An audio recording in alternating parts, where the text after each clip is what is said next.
부활주로 첫 번째 주일 삼부 예배로 영광 돌리는 귀한 성들에게 부활의 승리와 기쁨과 능력과 소망이 넘쳐나기를 주님의 이름으로 축원합니다. 오늘은 예수님 부활 이후에 있었던 여러 가지 일 가운데 한 가지를 같이 한번 살펴보면서 오늘 우리에게 주시는 말씀 속의 교훈과 또 결단의 시간을 가지고자 합니다. 우리가 예수님을 믿고 또 신앙생활의 가운데 있어서 예수님과 관련된 신앙의 고백을 크게 5가지 단계를 통해 말씀하고 있는데요. 제 첫 번째가 예수님의 탄생을 믿는 믿음입니다. 예수 그리스도께서 인간의 몸을 입고 이 땅에 동정녀의 몸을 빌어서 오셨다라는 이 사건은 사실은 과학적으로 잘 설명되어지지 않고요. 우리 이성으로 동정녀, 처녀의 몸으로 이 땅에 오신 그 사건을 사실은 받아들이기가 쉽지 않습니다. 그러나 천지를 창조하시는 하나님의 능력과 그리고 우리를 지극히 사랑하시는 그 하나님의 사랑을 기억한다 한다면 성육신의 사건을 우리가 믿지 아니할 수 없는 것입니다. 두 번째는 예수님의 죽음에 대한 고백입니다. 예수님께서 이 땅에 구주로 오셔서 하나님께로부터 부여받으신 거룩한 사명, 그 사명을 감당하기 위해 십자가의 죽음을 마다하지 아니하시고 순종하여 자기의 목숨을 우리에게 내어주신 십자가의 대속의 죽음을 믿는 믿음입니다. 이것도 성령께서 우리 가운데 역사하실 때에 나를 위해 십자가에 달려 돌아가신 구세주 예수님을 믿는 믿음이 우리 가운데 있어질 줄 믿습니다. 세 번째로 예수님의 부활에 대한 고백입니다. 십자가에서 죽으신 예수님께서 약속하신 대로 3일 만에 부활하심으로 말미암아 잠자는 자들의 첫 열매가 되셨다는 사실을 믿는 믿음의 고백인데요. 이 또한 하나님의 능력과 우리를 사랑하시는 그 사랑을 우리가 생각할진데 바로 부활하셔서 영원한 생명을 허락하시기 위한 이 하나님의 놀라운 사랑을 믿는 믿음의 고백이 우리 가운데 있을 줄 믿습니다. 네 번째는 바로 예수님의 승천하심입니다. 주께서 이 땅에 부활하셔서 40여일 동안 계시면서 하나님의 거룩한 사역을 마무리하시고 승천하셔서 하나님 보좌 우편에 계시고 그리고 오늘도 우리를 향하여 중보하고 계시는 이 놀라운 사실을 믿는 믿음의 고백입니다. 그리고 마지막 5번째는 이제 장차 우리의 미래에 이루어질 예수님의 재림에 대한 고백입니다. 승천하신 예수님께서 이 세상 마지막 날에 다시 심판주로 오실 것을 믿는 재림주에 대한 신앙 고백인데요. 이 재림주에 대한 신앙의 고백은 크게 양면성을 가지고 있습니다. 하나는 예수님을 믿음으로 고백하고 영접하고 신앙 가운데 거하는 사람들은 예수님의 재림하시는 그 날이 영광과 구원의 축복의 날이 되어질 것입니다. 그러나 그리스도를 외면하고 믿음 가운데 거하지 아니하는 사람들은 예수님이 재림주로 이 땅에 오시는 그 날이 영원한 심판과 멸망과 죽음의 날이 되어질 것입니다. 그러므로 이 고백은 오늘 우리들에게 더할 수 없는 위로와 소망을 갖게 하는 신앙의 고백이 되는 줄 믿습니다.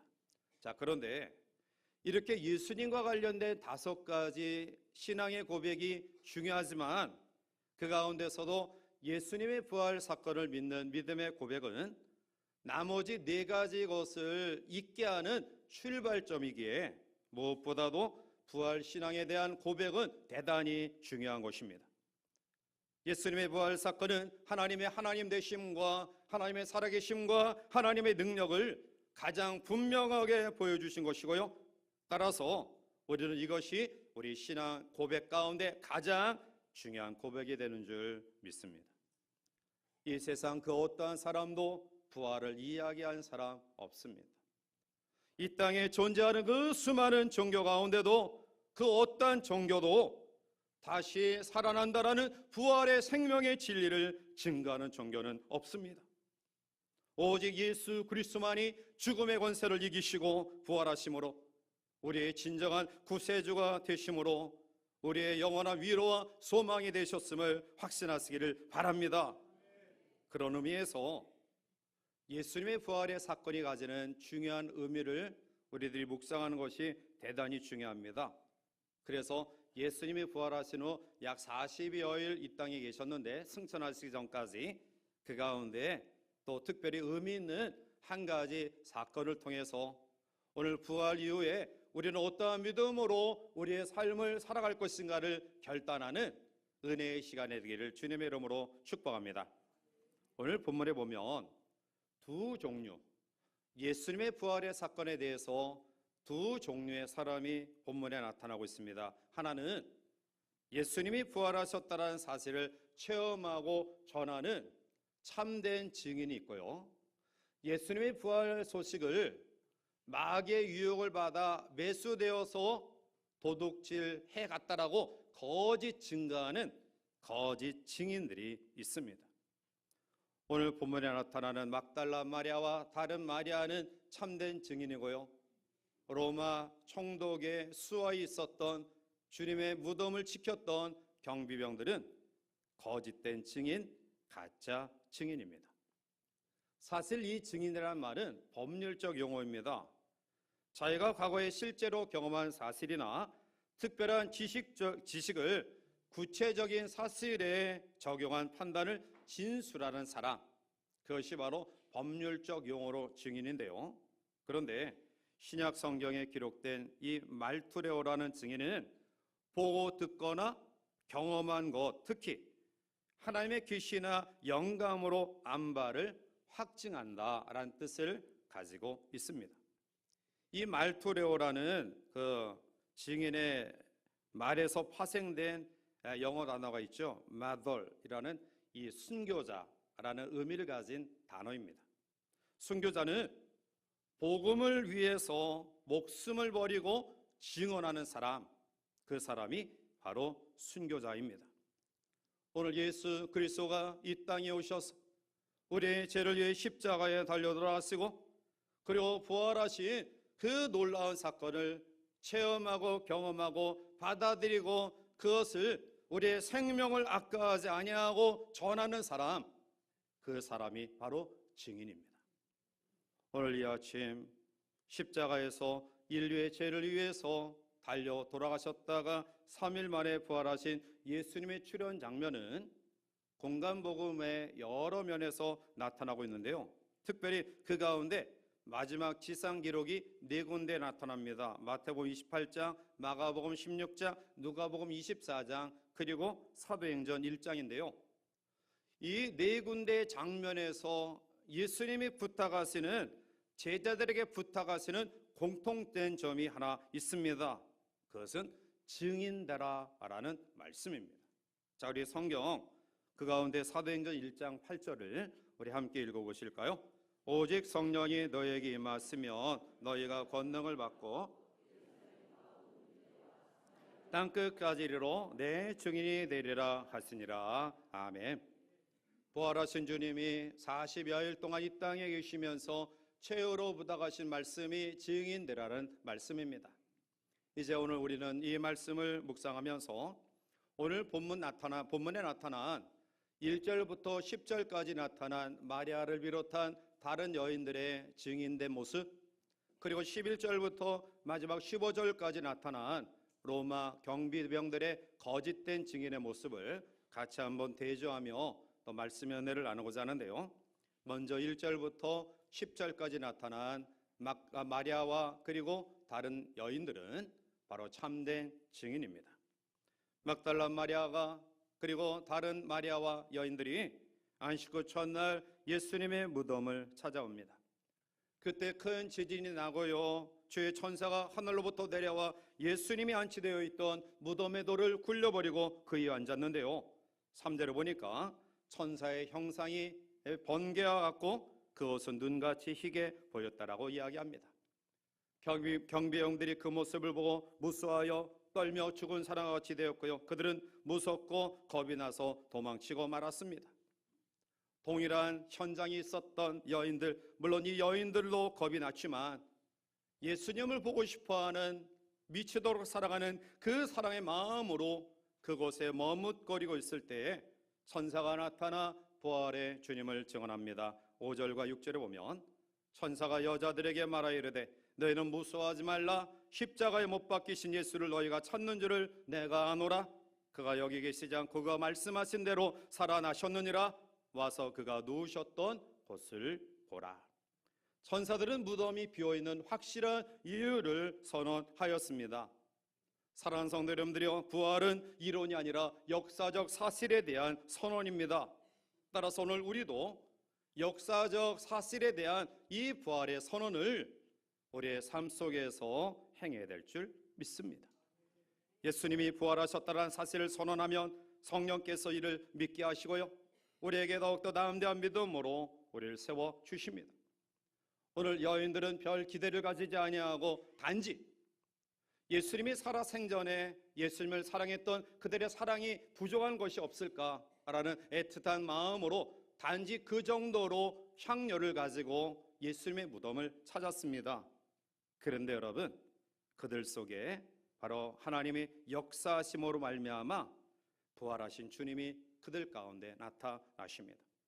오늘 9절 말씀 가운데에 여인들에게 평안하냐 말씀하신 부활하신 예수님은 바로 그들이 예수님의 발을 붙잡고 경배함을 받으시고 주님은 10절에 이렇게 명령하십니다.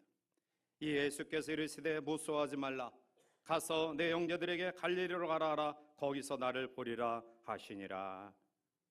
동일한 사건을 기록한 누가복음 24장 8절과 9절 말씀 가운데 보면 여인들이 예수님의 명령을 듣고 이렇게 판단하고 결단하죠.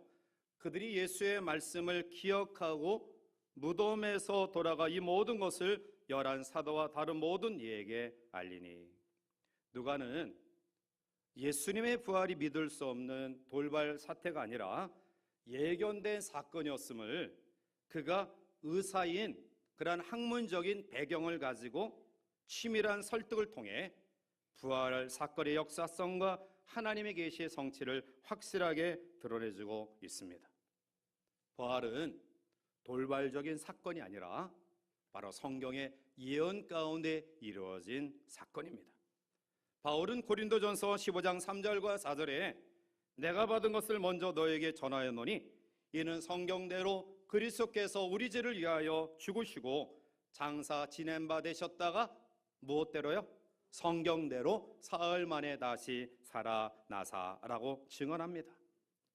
부활은 갑자기 이루어진 일, 돌발적인 사건이 아니라 바로 성경대로 이루어진, 성경의 예언이 그대로 이루어진 역사적 예고된 일이었습니다.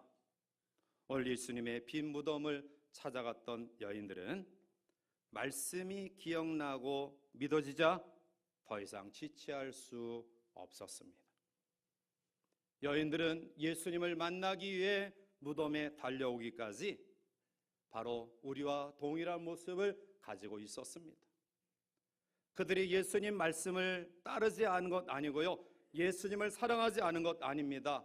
예수님을 사랑했고요, 예수님께로부터 받은 은혜를 기억했고요, 그리고 예수님을 가까이 섬겼습니다. 그런데 그 여인들조차도 열량한 육신의 한계를 극복하지 못했기에 죽음으로 그들의 곁을 떠나신 주님에 대해 애틋한 마음, 그리고 그 주님에 대해 송구스러운 마음을 가지고 단지 살아있는 동안에 우리들이 행하지 못했던 그 정성과 사랑을 표현하고자 하는 그 정도의 마음을 가지고 이곳에 왔습니다. 그런데 그 마음을 하나님이 귀히 여기셨고요, 그 주님을 사랑했던 마음, 그리고 그 주님을 사랑했던 마음을 미처 표현하지 못하고 더 하나님 앞에 헌신하지 못했던 이 여인들의 믿음을 어여삐 여기시사 부활하신 주님은 그들에게 나타나셨고요, 그들에게 말씀하십니다. 비로소 여인들 마음속에 살아생전에 그들에게 주신 예수님의 말씀이 새록새록 그들 마음속에 솟아오르기 시작합니다. 연약한 마음, 불신의 마음 속에 주님의 부활하심의 말씀을 잠시 잊고 절망 가운데, 슬픔 가운데, 사랑하는 이의 떠나감 속에 애틋한 마음을 가졌던 그들 마음 속에 부활하신 주님의 그 말씀이 다시 한번 생각나고요, 여인들은 더 이상 그 자리에 머뭇머뭇거려 있을 수 없었습니다. 절망의 자리, 실망의 자리, 슬픔과 아픔과 눈물의 자리를 박차고 일어나 예수님이 명령하신 것처럼 제자들을 향하여 다른 박질하기 시작합니다. 사랑하는 성도 여러분들이, 오늘 여전히 우리의 마음이 무덤이나 죽음에 머물러 있지는 아니한지, 우리가 신앙이 없기 때문이 아닙니다. 우리가 주님을 사랑했던 경험이 없기 때문이 아니고요, 우리가 주님 앞에 헌신을 하지 않았던 전혀 불신자의 삶이 아니었습니다. 우리는 주님을 사랑했고요, 주님께 헌신했고요, 주님 앞에 때로는 우리의 목숨까지도 내어주어 헌신하겠다는 결단을 가진 사람들이었습니다. 그런데 오늘 우리를 무겁게 짓누르는 무덤의 공포, 죽음의 두려움의 요인이 무엇입니까? 오늘 여러분들을 절망시키고 우리를 낙심시키고 우리를 염려케 하는 그 요소가 무엇이냐라는 겁니다. 오늘 여인들은 그러한 상황을 경험했습니다. 답답했습니다. 두려웠습니다. 그리고 애틋한 마음을 가지고 왔습니다. 그런데 그 마음을 하나님이 귀히 여기시사 다시금 이 여인들을 붙들어 주셨고요, 여인들 속에 하나님의 말씀이 다시금 기억나게 하셨습니다. 이제 여인들은 그 말씀 속에 주님이 가르쳐 주신 말씀에 대한 확신을 가지게 되었고요, 부활의 감격과 감동을 가지고 죽음과 절망과 두려움과 좌절의 자리에 더 이상 머무를 수 없는 여인들은 주의 부활의 복음을 증거하고자 다른 박질하기 시작합니다. 마가복음 16장 10절에 마리아가 가서 예수와 함께 하던 사람들이 슬퍼하며 울고 있는 중에 이 일을 알림해. 마리아는 자기들과 동일하게 주님의 제자로 주님을 따라다녔던 사람들이 자기가 조금 전 부활의 주님을 만나기 이전 가졌던 상황을 너무나 잘 알았습니다. 내가 이러한 마음을 가지고 있듯이 여전히 제자들도 아파하고 힘들어하고 슬퍼하고 있겠구나.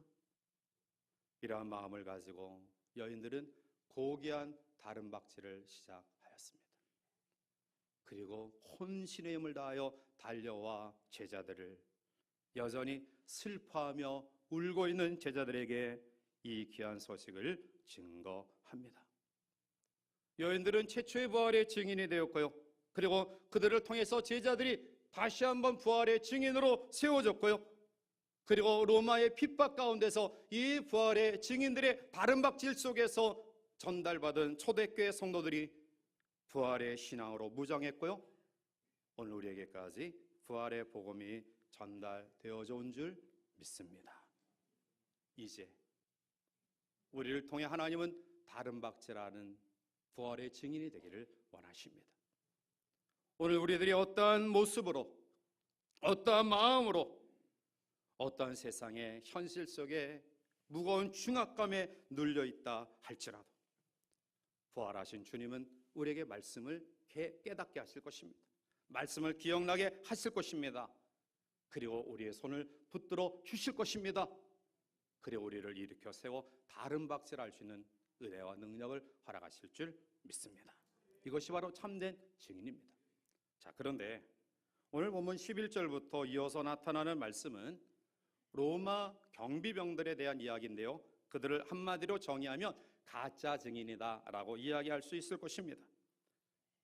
경비병들은 깜짝 놀랐습니다. 큰 지진이 나고요, 무덤이 흔들리면서 갑자기 무덤 속이 비워진 채로 보여지는 그 상황 속에 혹시 자기들이 임무를 다하지 못했기 때문에 로마 총독 빌라도에게 어떠한 처벌을 받지 아니할까 두려운 마음을 가지고요, 먼저 대제사장들에게 가서 고합니다. 대제사장들은 경비병들의 이 이야기를 듣고 그들은 또한 예수님의 부활을 부인할 수 없었습니다. 익히 알고 있었던 사실이기 때문에 바로 경비병들을 유혹합니다. 이것이 바로 오늘 마지막 때를 살아가는 우리들에게 주어지는 마귀의 유혹인데요. 마귀는 적어도 세 가지로 우리를 유혹합니다. 첫 번째로 돈으로 매수합니다. 자, 우리 12절 말씀을 우리 함께 보실까요? 그들이 장로들과 함께 모여 의논하고 주며. 아멘.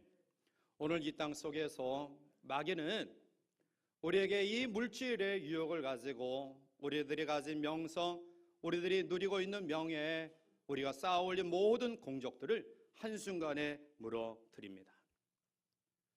우리는 얼마 전에도 계속되어지는 안타까운 사실들을 보지 않았어요? 정말 이 땅, 이 민족을 바르게 지도해 나가야 될 지도자들이 결국 그들이 평생 일궈놓은 학업과 학문과 명예와 명성과 그들의 모든 자존심까지 한순간에 무너지는 그런 모습들을 봅니다. 왜일까요? 그 배후에는 불로소득을 꿈꾸고 뇌물을 받고 노력하지 아니하고 물질을 추구하고자 했던 그런 욕심들이 결국 평생 일궈놓은 업적과 학문과 그들의 명예 그리고 모든 것이 손상되어 하루아침에 추락하는 모습들을 봅니다. 두 번째로 마귀는 우리에게 어떻게 유혹하느냐? 13절 말씀 가운데 이르되 너희는 말하기를 그의 제자들이 밤에 와서 우리가 잘 때 그를 도둑질하여 갔다 하라. 거짓말을 유포하도록 유혹합니다. 마귀는 거짓의 아비입니다. 그래서 거짓은 또 다른 거짓을 만들게 하고요, 결국 그 속에서 헤어나지 못하게 합니다. 오늘 우리도 진실을 외면한 채 거짓에 눈 감고 우리의 주어진 삶의 유혹을 이기지 못하는 어리석음들이 우리 가운데 있지는 아니한지요. 세 번째로 마귀는 거짓으로 안심시킵니다. 14절 말씀 가운데 보면 만일 이 말이 총독에게 들리면 우리가 권하여 너희로 근심하지 않게 하리라 하니, 돈을 받고 예수의 제자들이 예수님의 시체를 훔쳐갔다 하라. 만약 이것을 너희의 상관인 빌라도 총독이 알았다 한다면 우리들이 변호할 것이다. 빌라도도 우리와 똑같은 생각을 가지고 있다. 만약 빌라도가 우리의 말을 듣지 않으면 돈을 매수해서라도 빌라도의 마음을 사겠다. 그러니 너희는 근심하지 마라. 마귀는 우리의 삶에 그럴듯한 것으로 유혹합니다. 괜찮아. 뭐 그게 무슨 큰 죄야. 네가 이렇게 한번 행하는 것이 뭐 그렇게 대수로워. 마귀는 위장된 안심을 우리에게 주면서 하나님이 원하지 아니하는 그릇된 삶을 우리에게 하도록 유혹합니다. 결국 15절에 보니까 군인들이 돈을 받고 가르친 대로 하였으니 이 말이 오늘날까지 유대인 가운데 두루 퍼지니라. 경비병들은 돈을 받았고요, 거짓으로 예수님의 부활하신 사실을 제자들이 도둑질해 갔다라고 그들은 소문을 퍼뜨렸고요, 그리고 대제사장들이 유혹했던 것처럼 그럴듯한 그러한 위로와 안심 속에 그들은 서스럼 없이 거짓을 행합니다. 그리고 안타깝게도 오늘 유대인 가운데 두루 퍼졌다, 이 말이 오늘날까지, 이것은 이 마태복음을 기록한 주 30년까지 바로 유대인들 가운데 여전히 예수님의 부활을 믿지 않은 사람들이 있었다라는 말씀입니다. 사랑하는 성도 여러분들이요, 오늘 본문에 나타난 두 종류의 사람은 동일한 장소에서 동일한 사건을 경험했던 사람들입니다. 예수님의 부활을 경험했던 사람들입니다. 그런데 마리아와 다른 여인들은 부활의 첫 증인으로 거룩하고 숭고한 삶을 살아간 반면에 동일한 장소에서 동일한 사건을 목도한 로마의 경비병들은 거짓에 넘어가 그들을 하나님 앞에 영원히 얼마 되지 아니하는 유한한 세계 속에서 좀 더 편안한 삶을 누리게 할 수 있다라고 유혹받은 물질에 의해 그들의 영혼은 영원히 멸망하는 자리에 전락되었습니다. 주님은 많은 사람들 가운데 누구를 통해 부활의 복음이 증거되어지기를 원하십니까? 오늘 본문 말씀의 이후에 말씀을 보면 부활하신 예수님을 여인들이 첫 번째 목격했고요. 그리고 그 여인들을 통해 제자들에게 그 부활의 소식이 전파되었습니다. 그들이 힘과 용기를 얻습니다. 그리고 오늘 마태복음 28장 18절 20절 말씀 가운데 예수께서 나와 말씀하여 이르시되 하늘과 땅의 모든 권세를 내게 주셨으니 그러므로 너희는 가서 모든 민족을 제자로 삼아 아버지와 아들과 성령의 이름으로 세례를 베풀고 내가 너희에게 분부한 모든 것을 가르쳐 지키게 하라. 볼지어다 내가 세상 끝날까지 너희와 항상 함께 있으리라 하시니라. 아멘. 별 기대하지 않았던 여인들, 그러나 주님을 평소에 사랑했던 여인들을 하나님은 붙들어 주셨고요. 그들을 무덤의 죽음의 공포에서 벗어나 담대함과 기쁨을 허락하셨고요. 다른 박질하는 여인들을 통해 여전히 슬픔과 울음 속에 있었던 제자들을 용기 있는 사람으로 만들어 주셨고요. 그 제자들에게 하나님은 대위임령 부활의 복음을 전파하라는 증인의 사명을 주셨고요. 그 제자들을 통해 초대교회가 그리고 오늘 우리에게까지 부활의 복음이 전파되어져 왔습니다. 이제 오늘 동일한 사건을 말씀 속에 듣는 저와 여러분들 어떠한 결단을 하시렵니까? 부활의 첫 증인으로 진짜 증인의 삶을 살아가시길 원하십니까? 아니면 이 좋은 기회를 여전히 이 땅의 것에 우리의 눈이 어두워서 부활의 참된 기쁨과 소망과 능력을 거부한 채 거짓된 증인으로 우리의 삶을 마치려 하십니까? 오늘 이 아침 다시 한번 주님의 부활을 체험하는 성도들 되시기를 바랍니다. 무덤에 머물러 있지 마시길 바랍니다. 어떠한 경우에도 좌절하거나 절망하거나 낙심하지 말기를 바랍니다. 주님이 우리의 손을 붙들어 주시고요, 우리에게 기쁨과 평안과 능력을 주십니다. 이제 우리의 남은 생애가 우리의 가정 속에서, 직장 속에서, 그리고 열방 속에서 이 부활의 감격과 은혜를 경험하지 못한, 여전히 이 땅 속에서 슬퍼하며 아파하는 그 수많은 영혼들을 향해 다른 박질하는 부활의 참 증인들이 되시기를 주님의 이름으로 간절히 축원해 드립니다. 우리 함께 통성으로 기도합니다. 하나님,